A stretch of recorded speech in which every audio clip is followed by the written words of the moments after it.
राम दोस्तों, कैसे मंदोदरी ने रावण को समझाने का प्रयास किया, जानिए। श्री रघुवीर सेना सहित समुद्र से पार हो गई। बांदरों और उनके सेनापतियों की भीड़ कहीं नहीं जा सकती। इतनी भीड़ लेकर रघुनाथ जी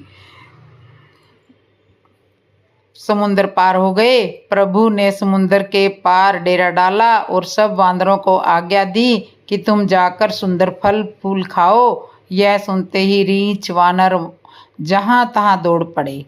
श्री राम जी की सेवा के लिए सब वृक्ष ऋतु कुऋतु समय की गति को छोड़कर फल फूल उठे। वानर भालू मीठे फल खा रहे हैं, वृक्षों को हिला रहे हैं और पर्वतों के शिखरों को लंका की ओर फेंकने लगे। घूमते घूमते जहां कहीं किसी राक्षस को पा जाते हैं तो वे सब उसे घेरकर खूब नाच नचाते हैं और दांतों से उनके कान नाक काटकर प्रभु का सुयश कहकर अथवा कहलाकर तब उसे जाने देते हैं। जिन राक्षसों के नाक और कान काट डाले गए, उन्होंने रावण से सब समाचार कहा। जब रावण को यह समाचार मिलता है कि वानर सेना सहित राम जी समुद्र पर सेतु बनाकर उसे पार करके इस पार आ गए हैं, तब बहुत बड़ा आश्चर्यचकित करता है। समुद्र पर सेतु का बांधा जाना कानों से सुनते ही रावण घबरा कर दसों मुख से बोल उठा कि क्या सचमुच समुद्र पर सेतु बना दिया है? वन निधि नीर निधि जलधि सिंधु वारिस तो ये निधु कपंथी उन्नति द्रौपदी डिरिस को क्या सचमुच ही बांध बना दिया?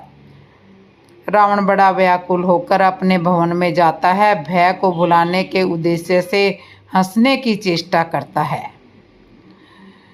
जब मंदोदरी ने सुना कि प्रभु श्री राम जी आ गए हैं और उन्होंने खेल में ही समुद्र को बंधवा लिया है, तब वह हाथ जोड़कर पति को अपने महल में लाकर रावण के चरणों में सिर नवाकर अपना आंचल पसार कर कहती है, हे प्रियतम, क्रोध त्याग कर मेरी बात सुनिए। हे नाथ, बैर उसी के साथ करना चाहिए जिससे बुद्धि और बल के द्वारा जीत सके। आप में और श्री रघुनाथ जी में निश्चय ही कैसा अंतर है जैसा जुगनू और सूर्य में। वह तो स्वयं विष्णु के अवतार है, जिन्होंने अत्यंत बलवान मधु और कटम्ब दैत्य मारे और नरसिंह रूप में महान सूरवीर दिति के पुत्र हिरण्याक्ष और हिरण्याकशिपु का संहार किया, जिन्होंने वामन रूप से बलि को बांधा और परशुराम रूप से सहस्त्र बाहु को मारा। वे भी भगवान पृथ्वी का भार हरण करने के लिए राम रूप में प्रकट हुए हैं। हे नाथ, उनका विरोध न कीजिए, जिनके हाथों में श्री राम जी को जानकी जी सौंप दीजिए और आप पुत्रों को राजा देकर वन में जाकर श्री रघुनाथ जी का भजन कीजिए। हे दसमुख संत जन ऐसी नीति कहते हैं कि चौथेपन यानी बुढ़ापे में राजा को वन में चला जाना चाहिए। हे स्वामी, वन में आप उनका भजन कीजिए जो सृष्टि के रचने वाले हैं, पालने वाले हैं और संहार करने वाले हैं।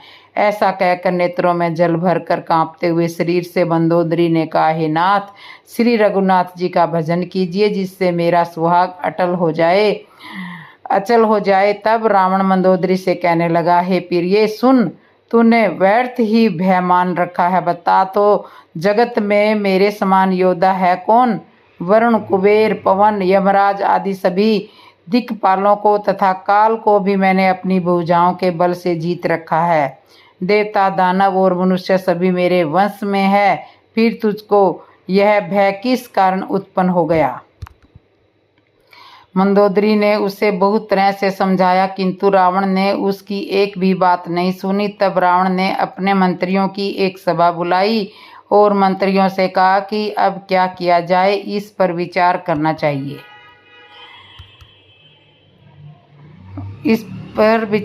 चाहिए। चापलूस मंत्री कहने लगे, आप बार बार क्यों पूछ रहे हो? इसमें विचार करने की क्या बात है?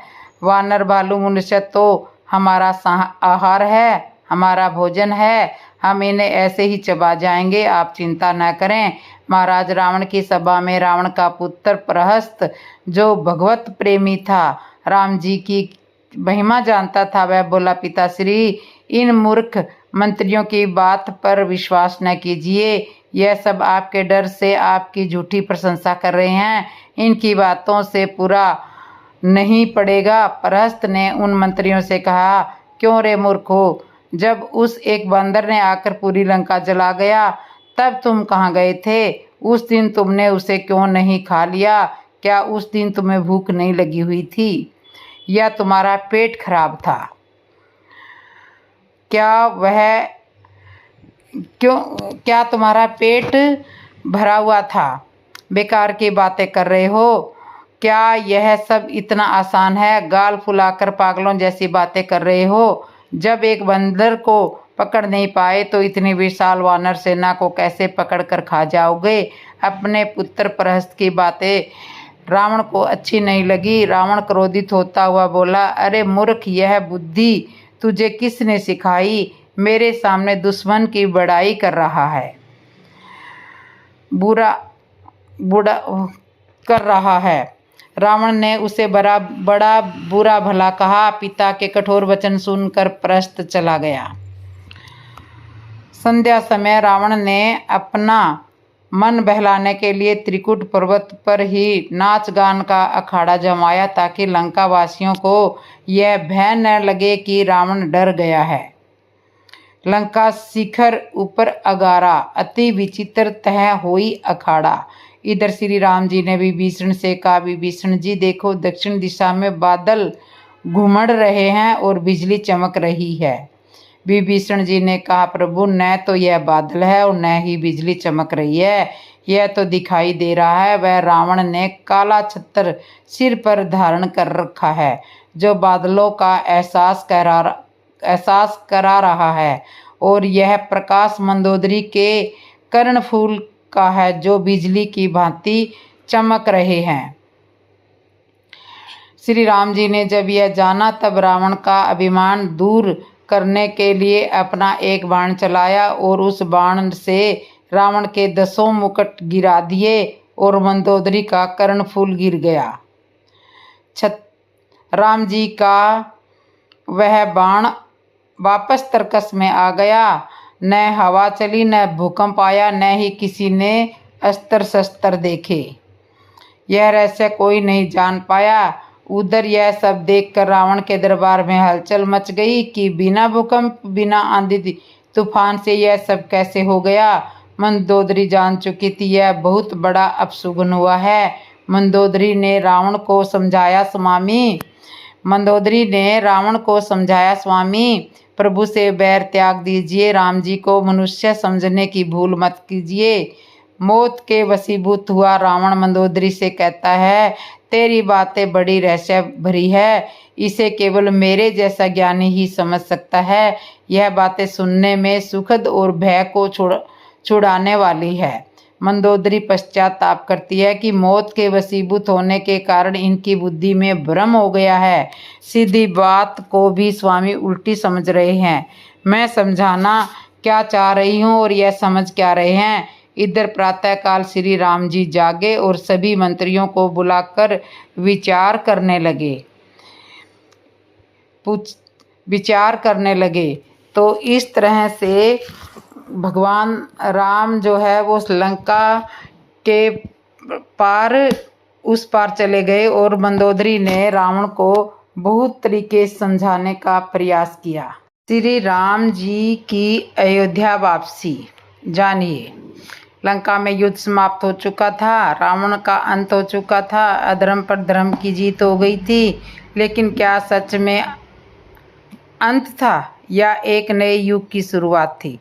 श्री राम की परीक्षा अभी समाप्त नहीं हुई थी। जानिए इस कथा के अंतिम और सबसे महत्वपूर्ण अध्याय में श्री राम, सीता और अयोध्या की कहानी।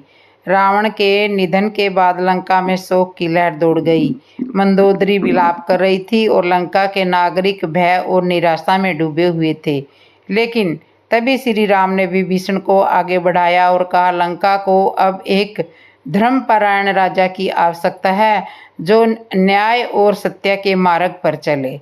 विभीषण, अब से तुम इस श्रवण नगरी के राजा हो। लंका के लोगों ने जय घोष किया।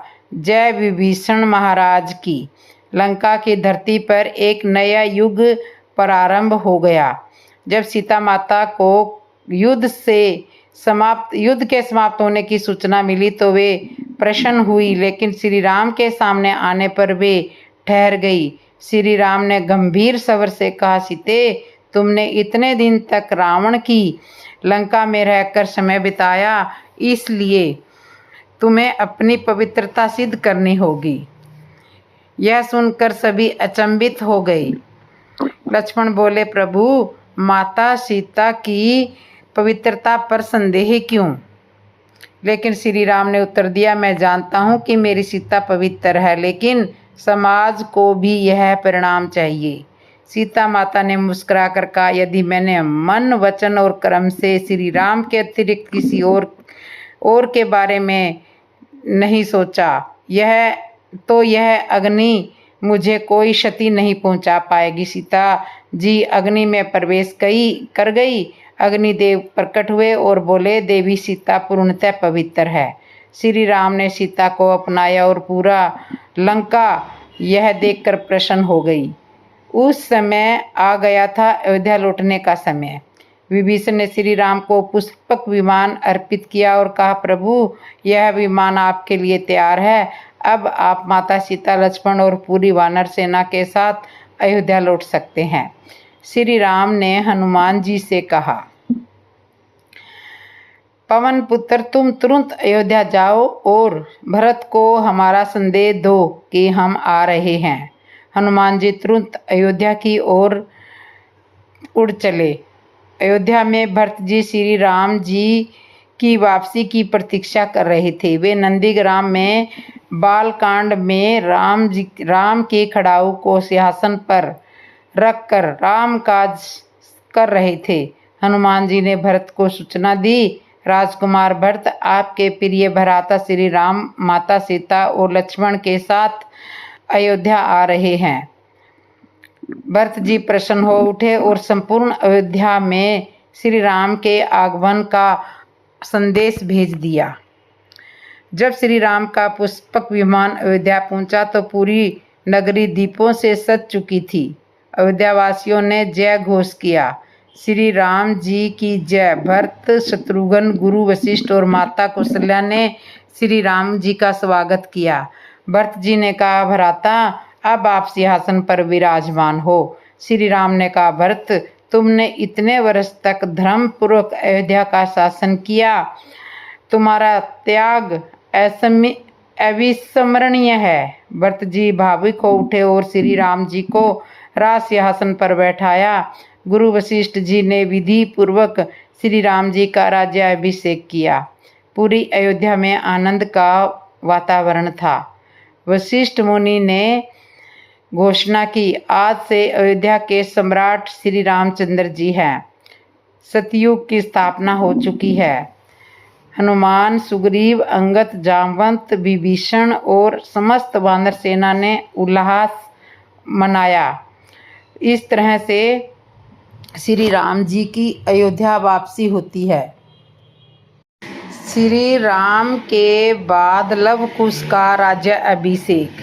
श्री राम की जल समाधि लेने के बाद अयोध्या की जनता शोक में डूब गई थी। लेकिन श्री राम ने लव कुश को एक नई जिम्मेवारी देकर गए थे। क्या वे इस विशाल साम्राज्य को संभाल पाएंगे? क्या अयोध्या में राम राज्य की परंपरा जारी रह पाएगी? इस भाग में जानिए श्री राम की विरासत का भविष्य।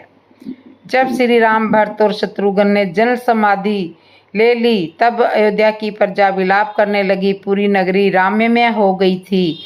लोगों को लग रहा था कि सूर्य अस्त हो चुका है, लेकिन उसी समय वशिष्ठ मुनि ने राजमहल में आकर घोषणा की, शोक करने का समय नहीं, अयोध्या को एक नया राजा चाहिए। प्रजा ने एक स्वर में कहा, हमारे नए राजा लव और कुश होंगे। राजमहल में भव्य समारोह का आयोजन किया जाएगा। संपूर्ण अयोध्या को फूलों से सजाया गया। हवन और वैदिक मंत्रों के मध्य वशिष्ठ मुनि ने लव को अयोध्या का राजा घोषित किया और कुश को उत्तर कौशल का शासक बनाया। वशिष्ठ मुनि ने कहा, आज से अयोध्या और उत्तर कौशल पर श्री राम जी के उत्तराधिकारी शासन करेंगे। लव और कुश, तुम्हें अपने पिता के आदर्शों पर चलकर न्याय और धर्म की रक्षा करनी चाहिए। राज्याभिषेक के बाद लव ने सिंहासन से जनता को संबोधित किया। हमारे पिता श्री ने हमें सिखाया कि राज का धर्म प्रजा की सेवा करना है। अयोध्या में कभी अन्याय नहीं होगा, कोई भूखा नहीं रहेगा और हर व्यक्ति सुरक्षित रहेगा। कुश ने उत्तर कौशल की जनता से कहा, मैं अपने माता पिता के आशीर्वाद से प्रजा की सेवा करूंगा। हमारा राज्य सदा धर्म के मार्ग पर चलेगा। लव कुश ने अपने शासन में कई महत्वपूर्ण निर्णय लिए। हर गांव में अन्न भंडार खोले गए। धर्म और न्याय के लिए विशेष सभा बनाई गई। अयोध्या और उत्तर कौशल को पहले से अधिक समृद्ध बनाया गया। गुरुकुलों में शिक्षा का विस्तार किया गया। जल्द ही अयोध्या और उत्तर कौशल में फिर से राम राज्य की छवि दिखाई देने लगी। श्री राम की संतान होने के नाते लव और कुश ने अपनी परंपरा को आगे बढ़ाया। श्री राम का नाम युगों युगों तक अमर रहेगा, क्योंकि उनकी संतानों ने उनकी सीख को नहीं भुलाया। तो इस तरह से लव और कुशन के शासनकाल की अनसुनी कहानियाँ। क्या उन्होंने भी अपने जीवन में कोई बड़ा युद्ध लड़ा? रामायण के बाद की गाथाएं जानने के लिए अगला भाग कल आपको सुनने को मिलेगा। तो दोस्तों, आपको ये हमारी कथा कैसे लगी? अच्छी लगी हो तो तुरंत कमेंट करना। जय श्री राम जरूर लिखना। चैनल को सब्सक्राइब कर लेना। जय श्री राम दोस्तों।